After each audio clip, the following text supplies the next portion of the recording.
Hello. God, that was awful. Hey fam, strap in and strap on because this is a big one today. What? If you're new, hi, my name is Angie and this is Shenanigans, the channel where I talk about whatever I want, and we're just here for goofs and gaffs, you guys. So let's just get into it, shall we? Hannah Nealman is a 34-year-old mother of 8. Her children range from 7 months to 12 years. Going by Ballerina Farm, she has amassed over 9 million followers on Instagram and TikTok.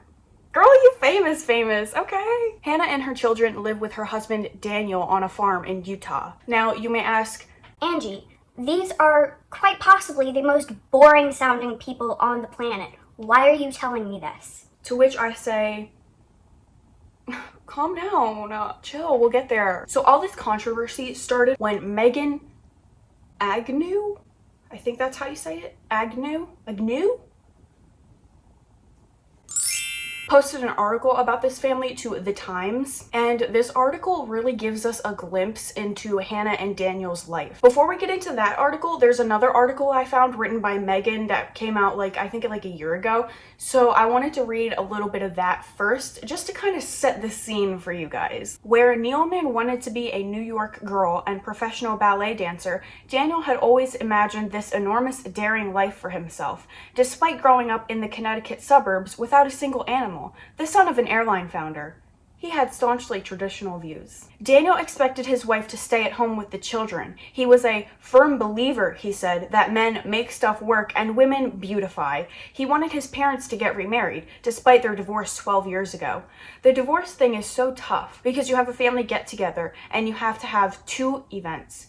So the parents end up seeing the kids half as much and the kids see the parents half as much. So it's just bad for everybody. What? I got 2 birthdays and 2 Christmases. That was lit as f. What are you talking about? Sorry. So yeah, that was just a little bit of setting the scene for you guys so you can kind of understand what we're getting ourselves into here today, all right? So let's read the real article that I was talking about earlier. Meet the queen of the trad wives and her 8 children. So a trad wife, if you don't know, is basically just a woman who embraces more traditional roles. So like homemaking, raising the children, cooking and cleaning, like things like that. So the article says, Nealman is the most well-known trad wife despite having never attached herself to the movement or even using the term. How does she feel about it? We were already together doing what we were doing, Daniel replies instead. And then trad wife came along. We can't help it. This is what we are. If we're trad dad, trad wife, so be it. Nealman, however, thinks otherwise. I don't necessarily identify with it, she says, because we are traditional in the sense that it's a man and a woman, we have children, but I do feel like we're paving a lot of paths that haven't been paved before. That is the biggest paradox. In selling the life of a stay-at-home mother, Nealman and the other trad wives have created high-earning jobs. They are being paid to act out a fantasy. So for me, to have the label of a traditional woman, she continues cautiously, I'm like, I don't know if I identify with that. So he's like, Trad wife, oh yeah, that's up, so be it. and she's like, yeah, but I don't really know, like, maybe not. Okay, is she a feminist? I feel like I'm a she stops herself. There are so many different ways you could take that word. I don't even know what feminism means anymore. We passed the family's minibus, a 15-seater. Is the aim to fill it?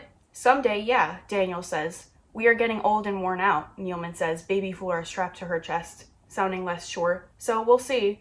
Sorry, Danny boy, that's a no. He's like, hell yeah, we're gonna have 15 kids. And she's like, we're kind of getting old, like. Was this what she always wanted? I ask when we get a moment alone. No, she says. I was like, she pauses. My goal was New York City. I left home at 17 and I was so excited to get there. I just loved that energy. And I was going to be a ballerina. I was a good ballerina.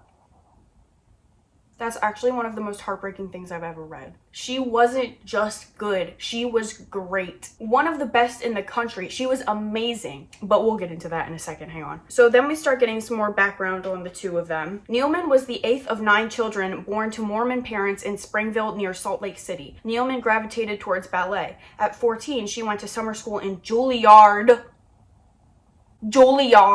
returning for her undergraduate degree, which she paid for by competing in scholarship pageants, beauty pageants that offer academic scholarships or sometimes tuition money to winners. Juilliard! She went to Juilliard! I went to high school for dance. Like, I studied dance in high school. It wasn't just like a class, like an elective. Like, I studied dance all 4 years in high school. And like, Juilliard is that bitch in the dance world. Like, Juilliard is like prestige, you know? Like, it's one of the best dance schools probably ever. And she was good enough to get in there. Like, just from that alone, you know she's a good dancer. But if you still don't believe me, editing Angie, play clips of her dancing, please.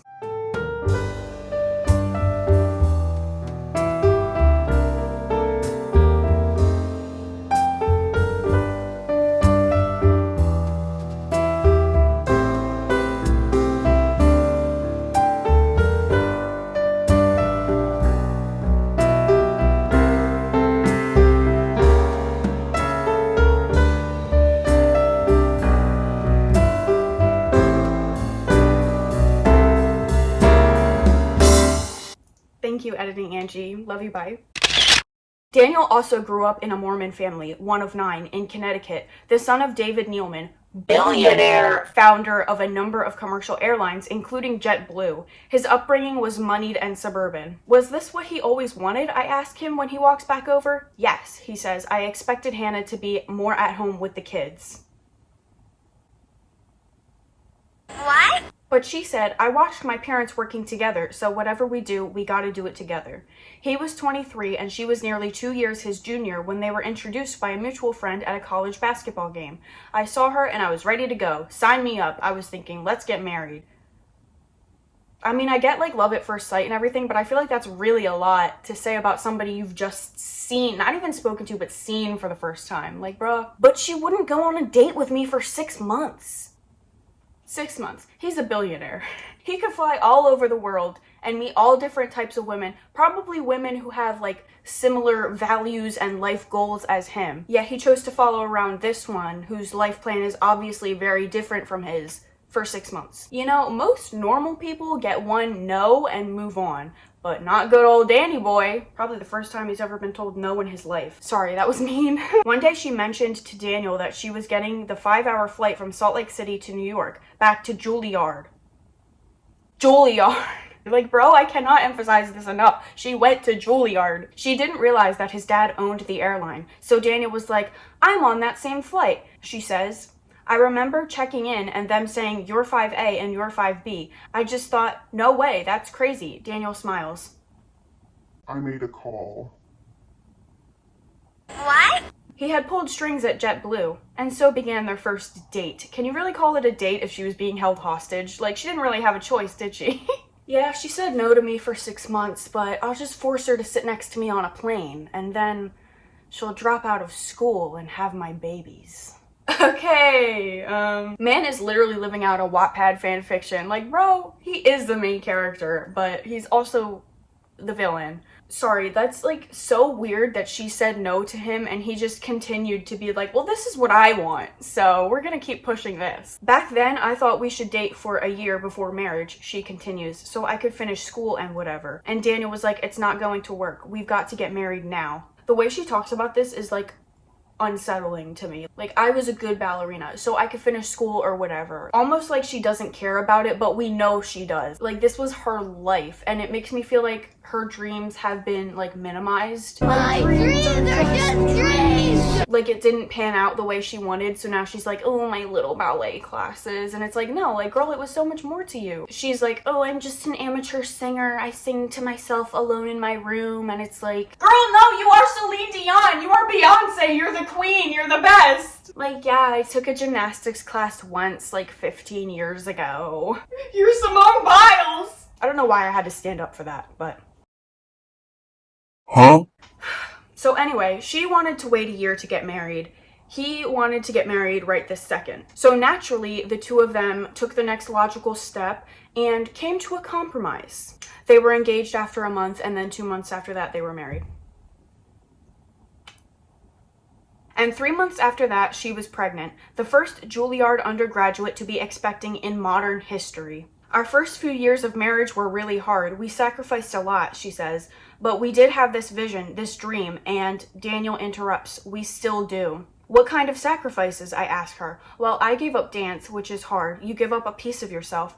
And Daniel gave up his career ambitions. She loved dance so much. She felt like she was giving up a piece of herself.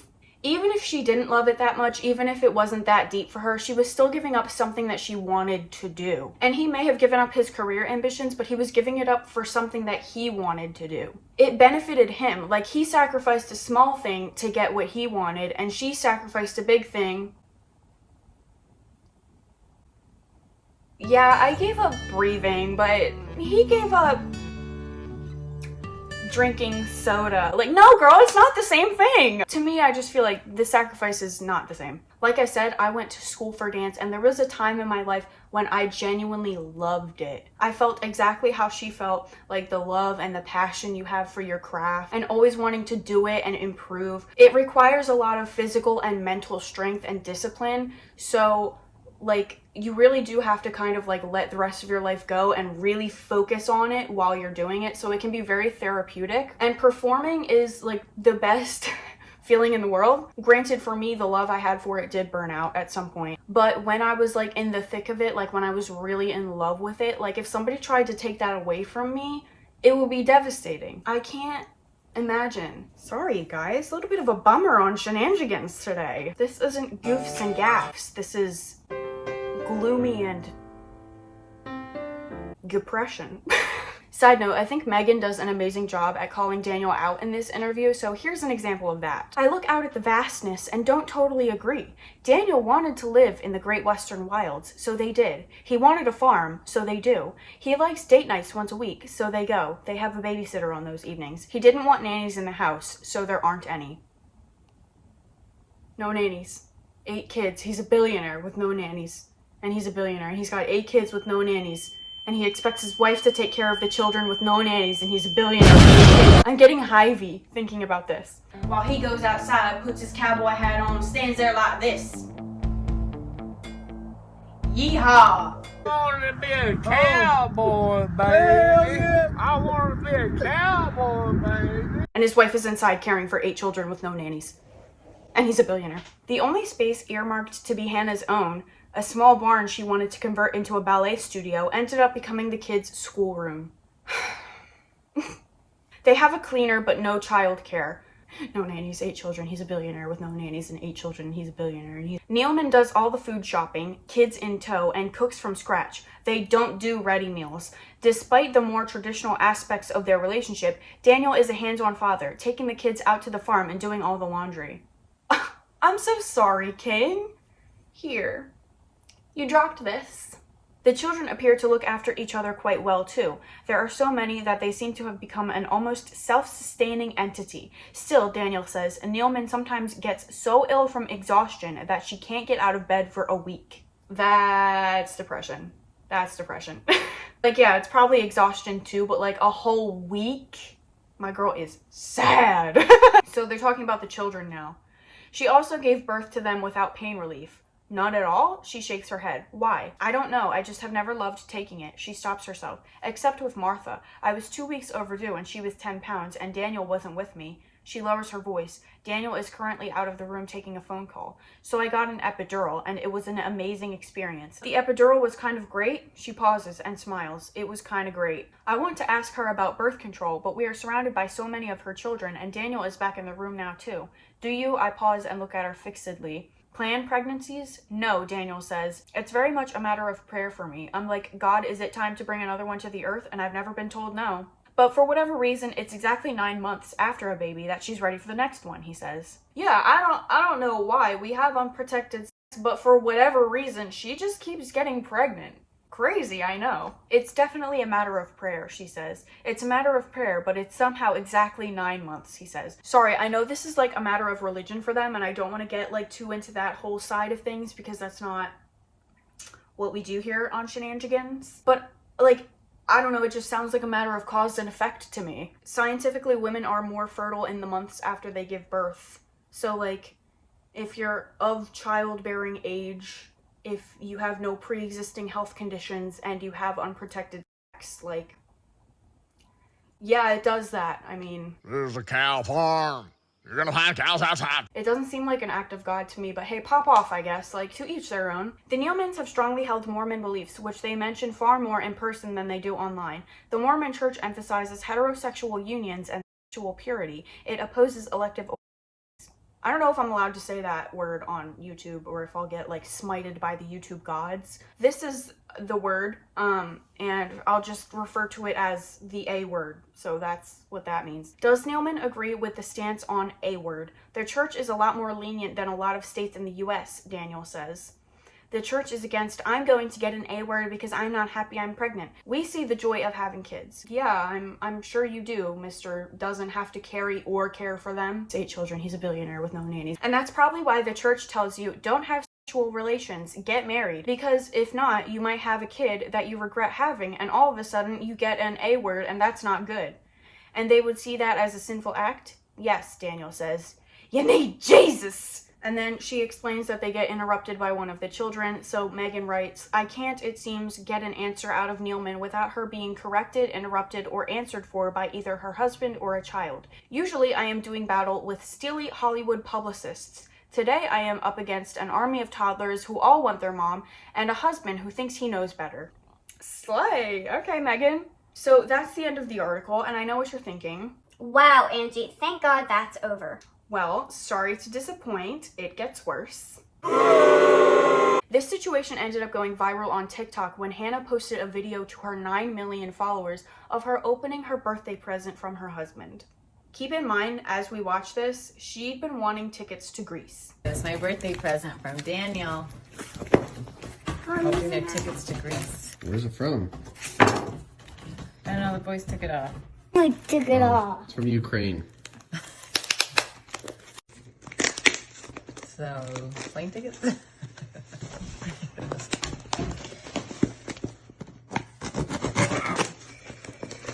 Ooh, a hat I can wear in Greece.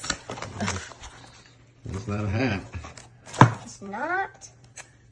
Oh, my egg apron! He did it. Great, then you can gather eggs. So cute. Yeah, It's really cute. It's a Yeah. cute one. That's the best. You're welcome. Thanks, honey. Not for a long time. So, not only did she not get tickets to Greece, which she had obviously been asking for, may I remind you, her husband is the son of a billionaire, so it's not like they can't afford it. And even so, his father owns an airline. He could get those tickets for free. But no tickets to Greece, just an egg apron in a box that isn't even wrapped. Yeah, I know you stay in bed for a whole week, sometimes due to exhaustion. Yeah, I know you wanted to go on a nice vacation and take a break from all the work that you do, but I'll do you one better. Here's something that will help you do more work. Enjoy! In a cardboard box with no wrapping paper, no cute little card that says, "Thank you, Hannah, for all that you do. We love you. Happy birthday, XOXO. Love, Daniel." Nope, just here's your Amazon package. You're welcome. You're welcome. Brother, ew, I got the ick and I'm not even married to him. I've given my cats better gifts than this. Now, to be fair, I imagine they could take all of their children on vacation. They can definitely afford it.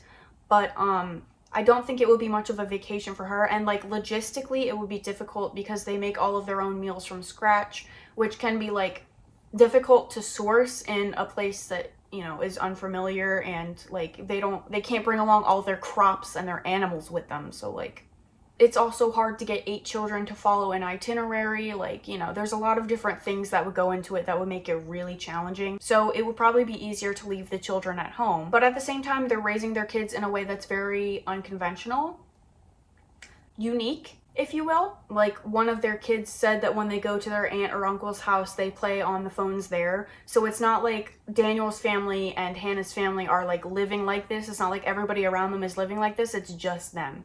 So it might be hard for them to find a babysitter who is equipped to uphold this sort of lifestyle that they've built for themselves for like a week while they're on vacation, you know?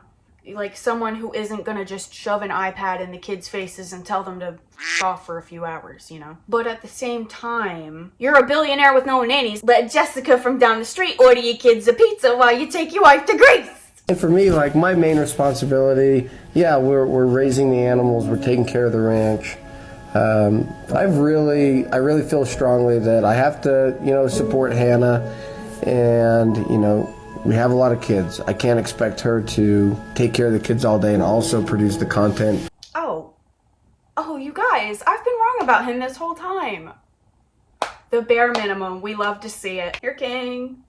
I realized if I'm gonna make her have 20 kids, I'm gonna have to help out with 1 or 2 of them.